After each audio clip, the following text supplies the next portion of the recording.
Hello, welcome back to Quilter Damarung. I am Scott Augustin, and we're going to talk about quilting.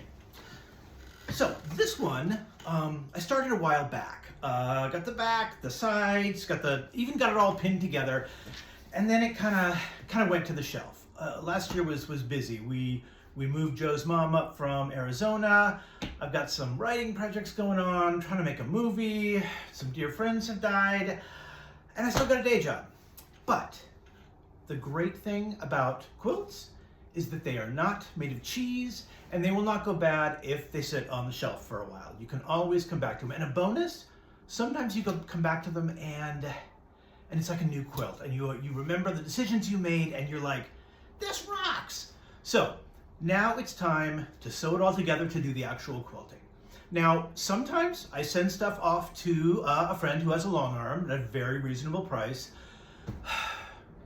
But long arm quilting just isn't right for some projects. It comes off as too polished for some of I want these things to look wonky and more handcrafted. So the long arm's not always the right choice. I have hand sewn some quilts, and that is a very satisfying feeling. But it takes me forever. I don't quilt with a running stitch. I do a back stitch because I really want I want it to be sturdier than that. I want people to be able to throw them in a washing machine, and the back stitch just it's what I do when I hand quilt. But what I often do is just quilt on the machine. Now, if you are a beginning quilter, I've got some advice for you. If you're a long-time quilter, you're like, I already knew that. If you're just beginning, the walking foot is your friend for when you have multiple layers, especially if you're doing denim or different stuff.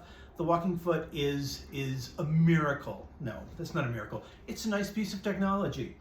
So for this one, and I will show you more in detail, I sewed corner to corner to make a big X, and then using the lovely little guide on the walking foot, I am making these chevrons that kind of come into the middle, and we will look at this in greater detail soon.